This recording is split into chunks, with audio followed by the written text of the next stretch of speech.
theme today is debt, that which is owed, and to whom, by whom.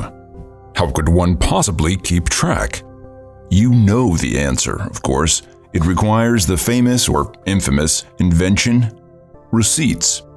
Perhaps much of our mathematics, arithmetic, writing evolved in part to sort out what, or rather, who had what, sold what, or traded what in exchange for whatever else, material or immaterial. No, probably just material. Hello, I'm just trying to get a hold of, wait, is there someone on the line here? Huh. All right. We know that's hopeless. At this point, I'll direct my attention to the deeply unlucky human forced to review the recording of this call, since it's certainly been flagged by now. You've really got your work cut out for you, eh? I take it you're receiving this message on a janky cyber deck in the squalid basement of some downtrodden sector so far off the beaten path you sometimes just sleep under your desk instead of going home. Which means we're not that different. Now, we could point fingers and get our boxer briefs up in a bunch about who is more stuck. Or we could put our heads together and dream walk out of here. What do you say? Don't believe me? Fine. Cut the transmission. Like I thought. You lack nerve.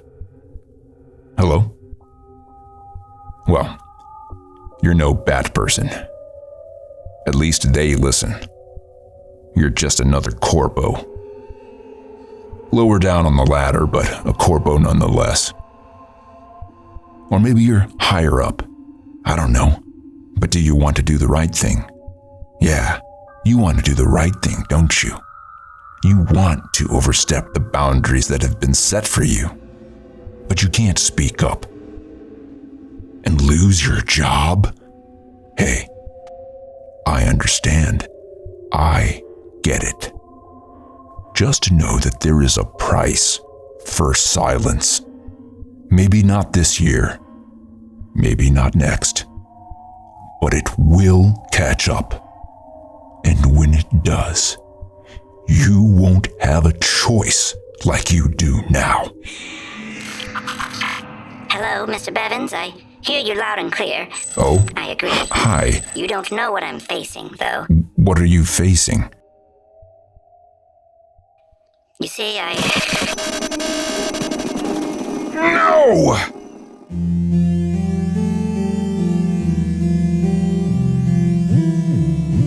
Clouds extend off into the horizon like an infinite canopy.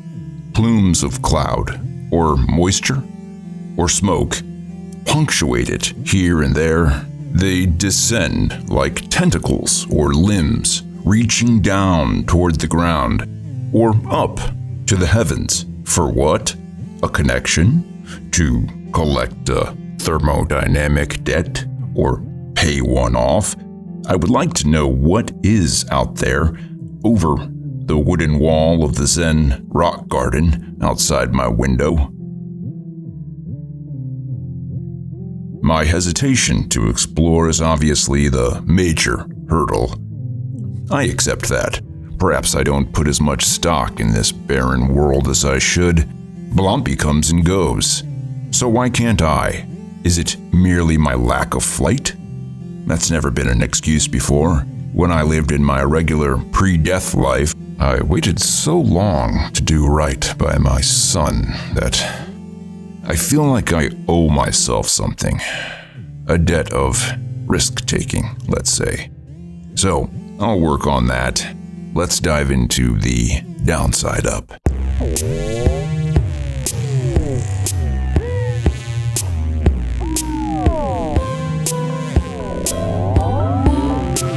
And now we return to Stone Stew, Story 4, Part 3. Previously, a bunch of stuff happened. You're going to have to listen to it. Long dream short, Cece and the ghost of Ernest Hemingway, aka Papa, broke into the hotel room of the documentary filmmaker Constance Peterson. It's not clear why exactly, but CC is a known assassin.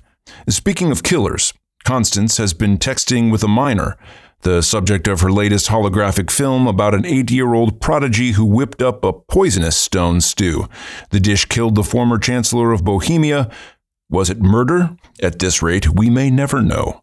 Let us rewind and resume at the moment her uninvited visitors appeared.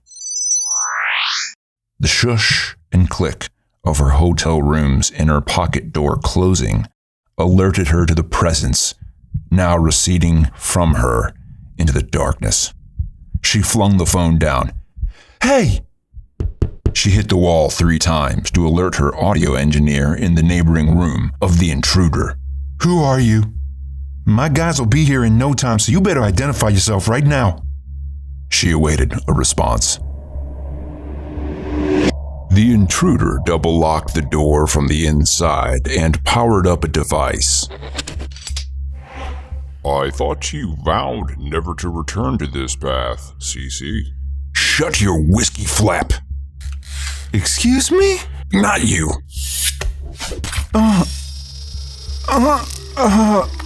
Why can't I move?" Then, Cece, or Clarence C. Riggs, reeled Constance to him. CC, "I'm not killing her." flinging a woman around the room was normal in my day, but still wrong. "Hush." "Who the flark you talking to, big boy? Also, if you messed up my femur, I will annihilate you." Looks like torture to me, old buddy. Some say that's worse than death. Look at her. "Shut up, both of you." "Both? I'm the only other person here, schlubbo." Hold on a sec. I'm talking to someone on a comm link, okay? And there's a little bit of pain with this kind of operation, but I've got the blockers on, so if you could just work with me. I'm here for the micro memory card from today's interview and or a raw memory dump. My line is tapped into your neural network and is slurping. You looking at my spank bank? You nasty son of a... No, I would never. I think you misheard me. Searching for the data index. Scanning. Located. Look, don't move. If you wriggle, it's gonna hurt. Oh, that's sweet. Too sweet. You a straight-up Damien? No, I'm just trying to do a job here, okay? That's what you call this? Last thing I need is another man in my life with demon eyes. Here's a demon, there's a demon, everywhere a demon. Not looking to get damn domestically berserked again. Hey, don't project that onto me, okay? I'm a professional. Yeah, well, I see you rolling your eyes, your facial expressions. I can tell when somebody's talking on a comm link or if they're talking to some other entity. Hey now, are you trying to gaslight me? Don't lump me in with whatever ultra schmendrix you used to date. I'm doing this job as a favor. Got nothing against you, dear. Just gotta pay your debt back. It's called quid pro quo, Banquo. Banquo? Listen, hem and haw, I've had enough of your snooty takedowns to last multiple lifetimes. Get licked. Is this how they pick up women where you're from? Harpoon their thigh and then make them listen to you argue with an imaginary wingman? Uh-oh, she's good. Ask if she's single. You out of your ectoplasm? Ecto what? Data extracted. That's it? You're done? Men are all the same. Ain't that the truth, honey? On to phase 2. Where's the chip? In your buttock? It's just a paralyzer? I'll be gentle. It'll feel and heal like a paper cut. Maybe get that and rethink the whole paper cut analogy. They hurt way more than they should. I wish you could see yourself. I've almost got the chip. Fugly incarnate. Connie? Almost got You it. okay? Say yes. Get him to go away. I'll be gone in a moment. We can all die some other day. Numbnads. Got it. She can't talk anymore since you're And we're done. There's the chip. short-circuiting her nervous system. That's gonna heal up real quick. Turn off the paralyzer. Con? She's too tuckered out to do anything stupid anyway. Constance? Hey, I didn't say tie her up. Oh, stick to policing adverbs, rubbish head. Con? Ben. You okay? Okay, I'm calling the front desk. Go on. Ben, hey, don't. I'm all good. Oh, okay. Just, false alarm. Jeez, you really scared the schlitz out of me. Don't do that. Hold on. The alarm was real, but turned out false. You know I wouldn't be messing with you. That why you took so long? Too scared to check on your girl? Looks like you've got competition, pal. Shush. Stop stalling and wrap it up. Anyway, I get it. Sometimes you're just trying to wind down and... So you knew? Mm-hmm. Oh. What had happened was, I thought I heard you talking to someone, and I wanted to give you privacy, so I put on the adult holo video and cranked the volume, but then, when you knocked, I figured, oh, she wants me to turn down the porn, and... What? But you didn't know I was playing porn? No. Well, cat's out of the bag now. I obviously will not charge it to the company. I'll pay for it. Wait, so you thought I was with someone? Yeah. So you weren't? No, I wasn't. Huh. Well, it's kind of a relief. I'm not saying I'm jealous. I'm over it. But I couldn't really listen. So when I turned on the adult movie, now I realize it was a silly thing to do. I was being childish to turn it up so loud. And then when you knocked on the wall, I got angry. And I just sort of freaked out. And that's when I kicked the remote, and I kicked it way too hard. I must have kicked the volume up on the controller, which I still cannot find. It got so loud at that point I couldn't think straight. I figured you would bang on the wall again, but when you didn't, I became worried. Not that I care, but you insult me calling this guy competition. Ah, yes, your indifference is palpable. The first order of business was to turn the volume down before I left the room. I didn't want a whole floor's worth of guests gawking at me. Okay, can you slow down? You're making me nervous. Just take a deep breath. So, I had to go find the cable to unplug it or snip it.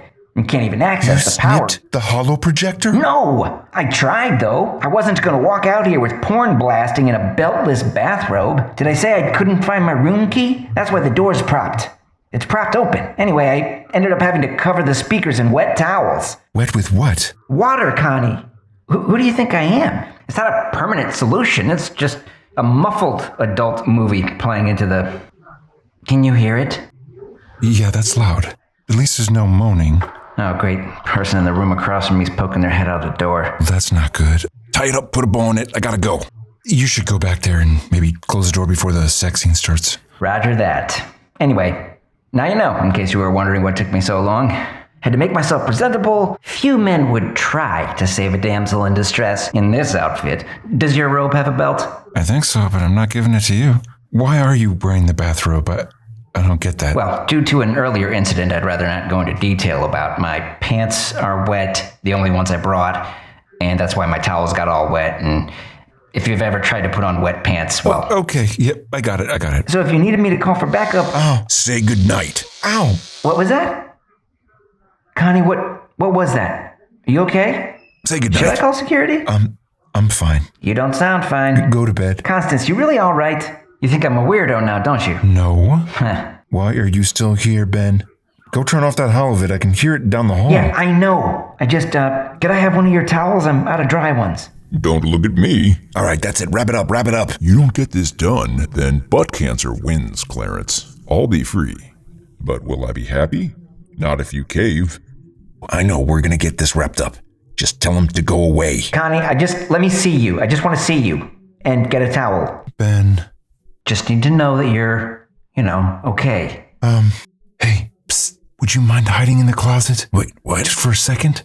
Seriously? Tick-tock, Cece. All right. I'm going in the closet if you do anything strange. Both of you get it. Okay. Yeah.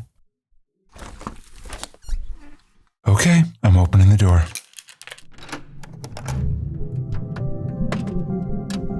Little did Cece and the ghost of Hemingway know, things were about to get a whole lot weirder. Perhaps we'll be there when they do, in a future edition. But for now, we must retire this tale. By the way, I had another Wazzle, beige colored. Label said nice flavor. Plot twist, flavor was not nice. Tasted like sawdust, so tread carefully. Now we abscond to the bank of bloodlust. I was about to make a deposit in it, but I promised Blompy I wouldn't start Story 5 without him. Had a whole spiel too, reciprocal relationships, debts of honor, and of course he would say, phooey. But Since we're waiting, let me set the scene. In the meantime, he usually arrives around now. We re-enter the downside up to relive my latest reverie involving a man who was best friends with my son many moons ago. It began in the climate-collapsed south of the United States of Amsterdamia, with the illegitimate bastard son of the Duke of Belgium, as he became ensnared inside a viral reality show competition. Still no Blompinator. As a man of my word, I must wait for my chum. We'll have to make this part 1 of a 2-part transmission. Please allow me to leave you with an IOU for the remainder. Till next time, Dream Team. Volume 19 of Shocking Sleep Facts carries on the torch of Volume 18, which addressed how sleep deprivation is a key tool in the utility belt of modern-day torture tactics that leave no visible scars.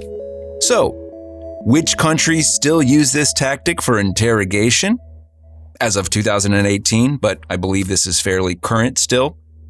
The list includes Myanmar, Iran, Iraq, Egypt, Libya, Pakistan, Saudi Arabia, Tunisia, Turkey, Israel, and the United States of America. This practice should be abolished based on 2 clear facts. Firstly, for the purposes of interrogation, sleep deprivation is utterly backwards. It degrades the mental faculties of the victim so badly that interrogators are ruining their chance of getting accurate and thus useful and actionable intelligence. A lack of sleep, even moderate amounts, degrades every mental faculty needed to obtain valid information.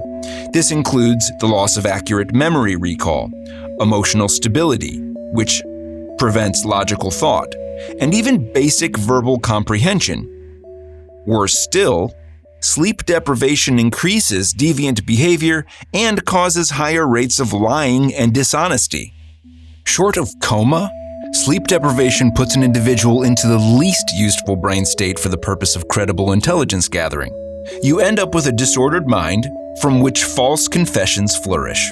And yes, this may be the goal of some captors, but it's not the justice that any everyday citizens seek, and it's certainly not the kind any of us would want imposed on ourselves.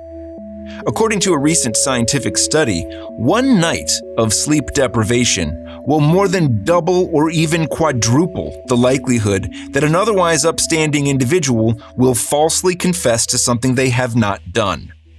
You can therefore change somebody's very attitudes, their behavior, and even their strongly held beliefs simply by taking away sleep.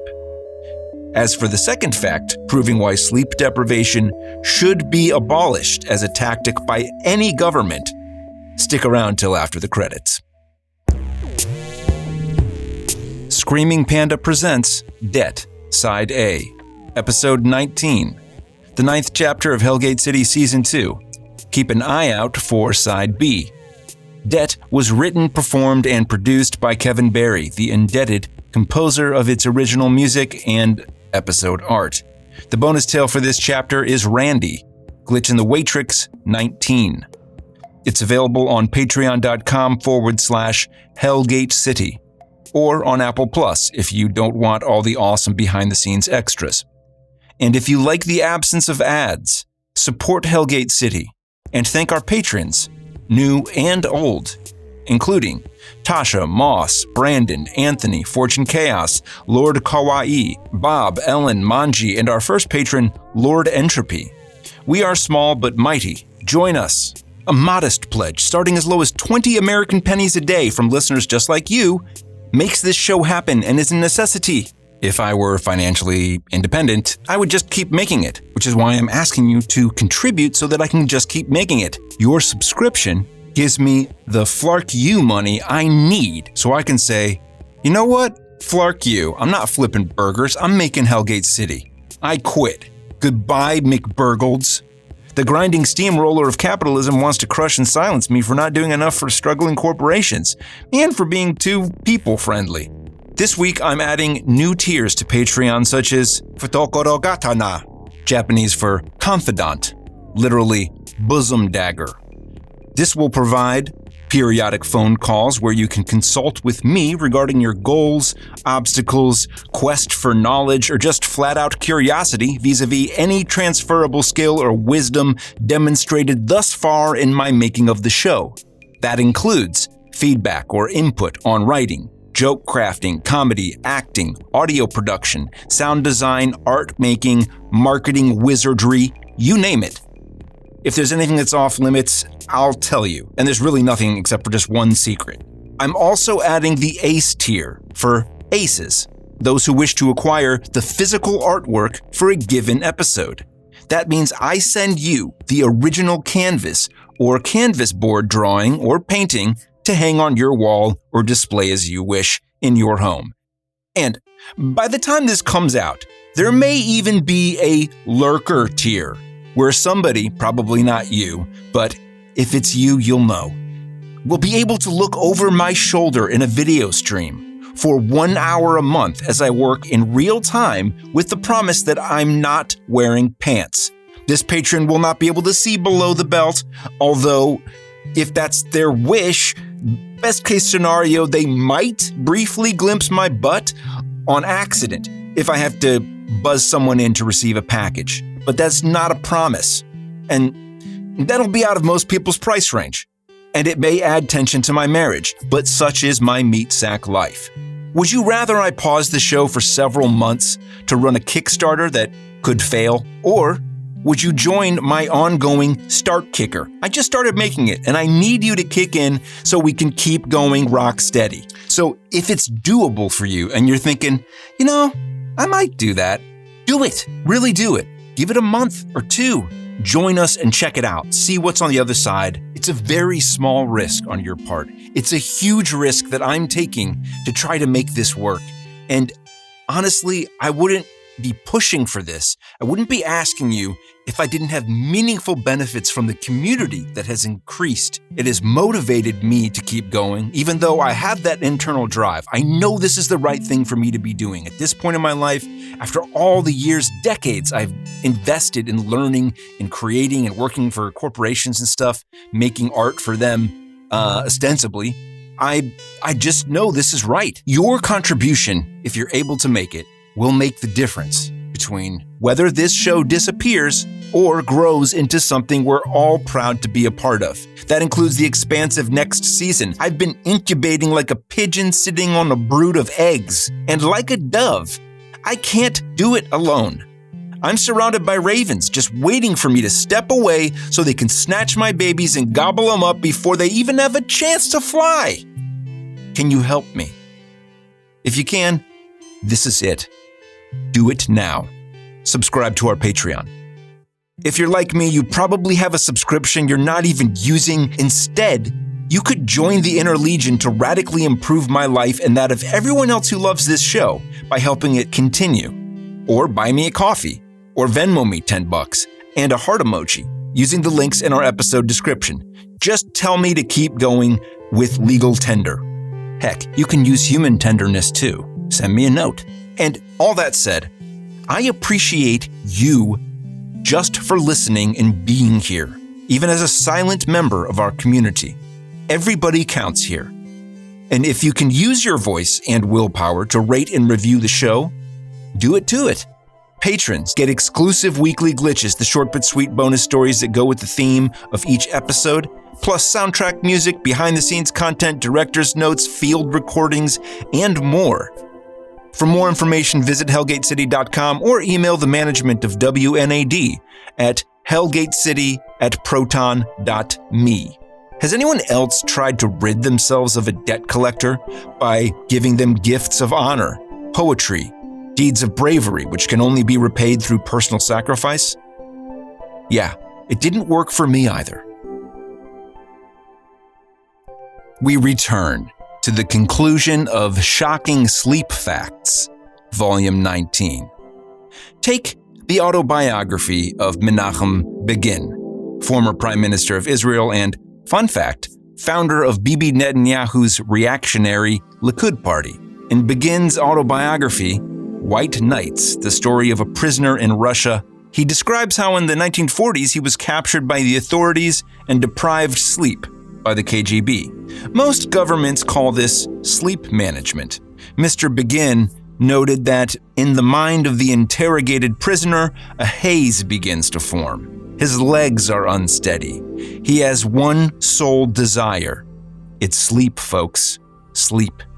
When it comes to deprivation, nothing compares to you. Sleep. All right. Not even hunger or thirst can hold a candle to the relief a mere wink of slumber offers to the torturously deprived. So is it disgusting that a man who described this as the most sadistic form of torture then went on to lead the Israeli government, which uses it to this day? Trick question. Like any form of torture, it's disgusting when anyone uses it. I'm talking about you too, Ron DeSantis, supervisor of torture in Guantanamo, and so many more. But the second reason why this practice should be abolished, aside from being unethical, it's inhumane. Tune in next time, because we are going to crack open that walnut, and after that, a whole series of Russian nesting doll walnuts inside that walnut awaits. Oh, and research and notes for this sleep fact and our previous one came from Why We Sleep by Matt Walker, PhD. Join us on social media at Hellgate City, all one word, and rate the show on Spotify to right the wrong of our 3.9 star rating compared to 5 stars on Apple now? Come on. And review the show on Apple, mention season 2. Get people psyched. We don't really have anything mentioning that. I need people to give their take. If I tell people it's cool, it's dorky. It doesn't work. You know that. You know the show. I trust you. Just tell them what you think and why you keep listening. And do it in 2023 and 2024, so our reviews aren't just from 2 years ago. And thank you for those of you who've already stepped up and done this. It matters. Till next time, Dream Hacker.